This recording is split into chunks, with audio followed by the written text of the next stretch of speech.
Let's have a look on a basic shading. Hello and welcome back to my new video. In this video we will be learning how to shade everything. But before that, let's have a look on the shades of pencils. I have some different numbers of pencils right here, as you can see. I have H, B, 2B, 4B, 8B and an eraser pen right here. All of these are the essentials for shading. Let's find out what these shades really mean.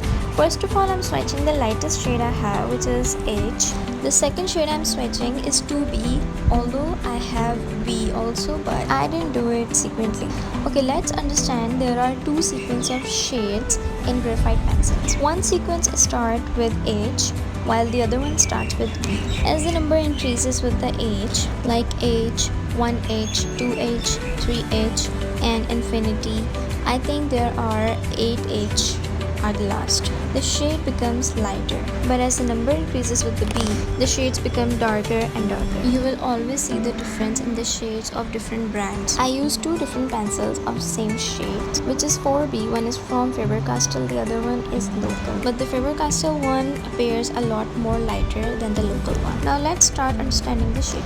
I always use the shade H for rough drawing. I'm making a circle here because shading appears differently in every angular shape. Now I'm using the shade B to finalize my rough drawing. We will start on the shading with the lightest shade we have.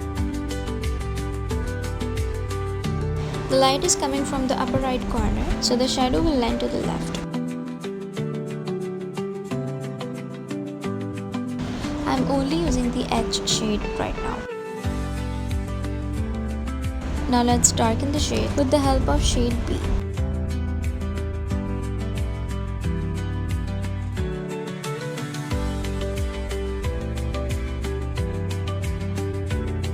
Let's draw a square shape for shading.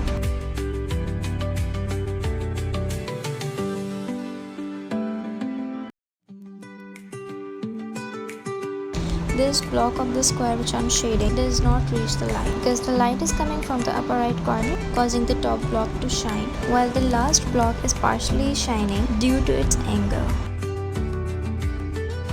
Now let's darken all this shading. Everything has its own shadow according to its own shape, so the shadow of a square will remain a square. Next we have a shape of cylinder. Cylinder is a simple shape to shade. You just need to know where the light is coming from on a cylindrical shape and start shading against the light.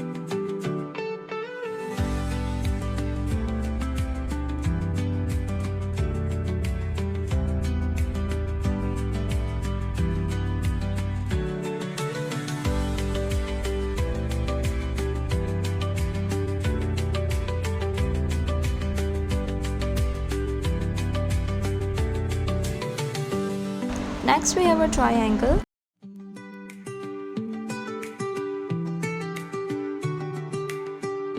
One of its sides are not exposed to the light, which means that side is gonna be dark.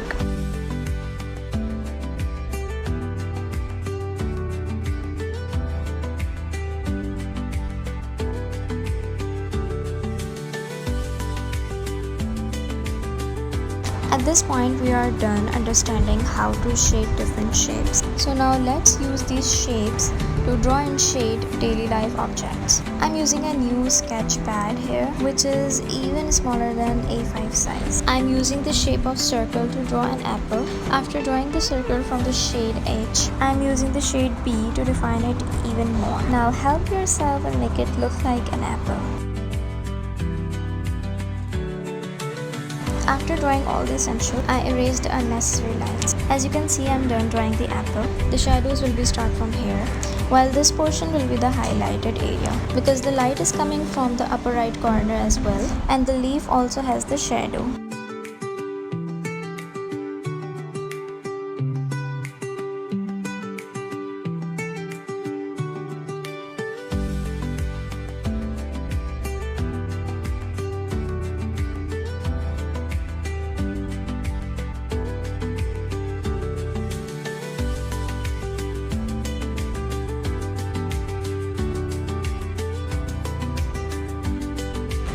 Dark shades are the game changer for your shading. The technique I'm using here for the shading is called strokes, and many artists prefer to shade in strokes while some of them prefer to shade in hash. The last shading I did on the right side is hash. Now the leaf must follow the shadow too. The more darker shades you will use, the more realistic your art will look.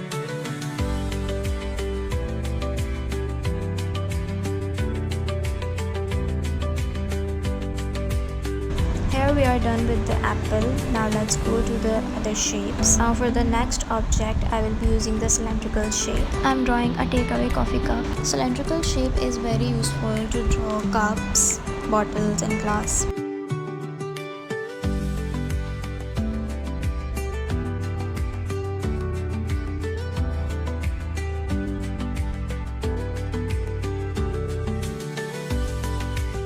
Let's try shading from the inside of the cup, but remember that this time the light is not coming from the upper right corner, it is coming from the upper left corner. So the right side is gonna be darker this time.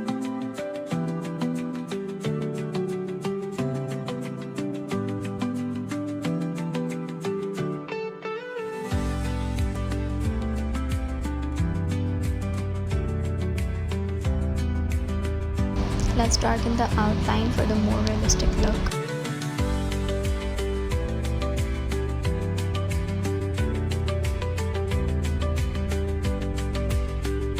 Lastly, we are drawing the coffee bean and we're done. Thanks for watching. I hope you learned something from this video.